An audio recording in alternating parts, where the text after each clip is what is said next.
Gyeongbokgung is one of Korea's most iconic landmarks, but did you know it might have been connected to a royal burial site? Sounds unbelievable, right? We'll uncover the hidden story behind this majestic palace and its fascinating history. And guess what? You'll learn some Korean along the way. Let's start with the name, Gyeongbokgung. It means, palace greatly blessed by heaven. In Korean, it's written as Gyeongbokgung. Repeat after me. 경복궁, Gyeongbokgung was built in 1395 by King Taejo, the founder of the Joseon dynasty. But before this grand palace existed, the land it stands on had a very different purpose. It was said to be connected to Queen Sin-dok's tomb, known as Geunjeongjeon. Historical reenactment shows King Taejo visiting the site and discussing geomancy with his advisors. King Taejo deeply loved his second wife, Queen Sin-dok. After her death, he chose to bury her near what is now Gyeongbokgung. Why? Because he wanted her resting place to be close to his future palace, a symbol of his love and respect. But here's where things get strange. Some historians believe that this decision wasn't just about love, it may have been influenced by geomancy, or pung su ji ri in Korean. Geomancy is the belief that land and its energy can affect prosperity and harmony. Let's learn how to say queen in Korean. It's wangbi. Repeat after me. 왕비, And here's another word, geomancy, or pung su ji ri. Repeat after me. 풍수지리, But here's where things get interesting. When King Taejo's son, King Taejong, took the throne, he wasn't happy about the tomb being so close to the palace. Why? Political tension. Historical reenactment shows King Taejong ordering the relocation and discussing his reasons with advisors. Taejong believed that Queen Sin-dok's family had too much influence over his father's reign.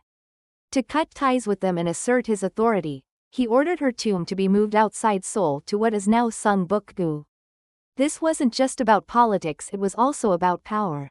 By moving the tomb far away, Taejong symbolically distanced himself from his father's legacy and established his own authority. Let's learn how to say tomb in Korean again, it's nung. But here's a fun fact.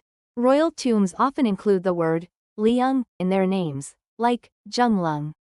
Repeat after me. 정릉, Today, Gyeongbokgung is no longer associated with tombs but stands as a symbol of Korea's rich history and resilience.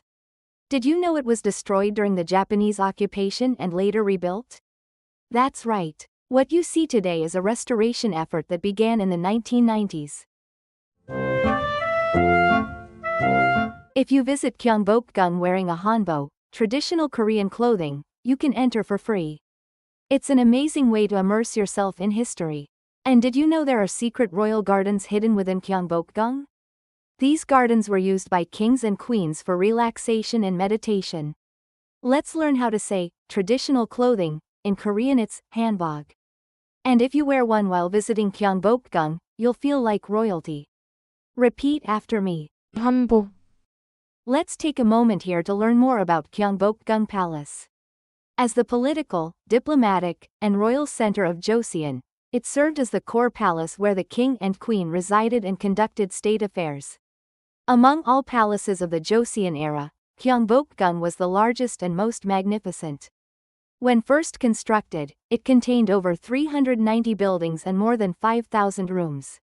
Covering an area of approximately 430,000 square meters, around 130,000 pyong. Inside the palace, various structures were functionally arranged: Geunjeongjeon for royal audiences and ceremonies, Saejeongjeon for daily state affairs, Geunjeongjeon and Gyeongjeon as the king and queen's living quarters, Jonghoru for banquets, and Hyangwonjeong as a garden and resting area. Gyeongbokgung was not just home to the royal family. Many people lived or worked there. Alongside the king, queen, consorts, crown prince, princes, and princesses were court officials, eunuchs, palace maids, royal guards, and servants. On a regular day, about 500 to 1,000 people stayed or moved about within the palace. Every part of Gyeongbokgung has symbolic meaning. For example, Geunjeongjeon Hall was where kings held important ceremonies. It represents authority and power. Meanwhile, Hyangwonjeong Pavilion symbolizes peace and harmony. Even the colors used in the palace have meaning. Green represents life and vitality, while red symbolizes protection against evil spirits. Did you know that Joseon architects used geomancy principles to align the palace perfectly with Bugoksan Mountain behind it?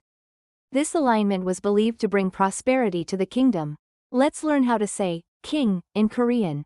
It's Wang and peace. That's Pyongwa. Repeat after me.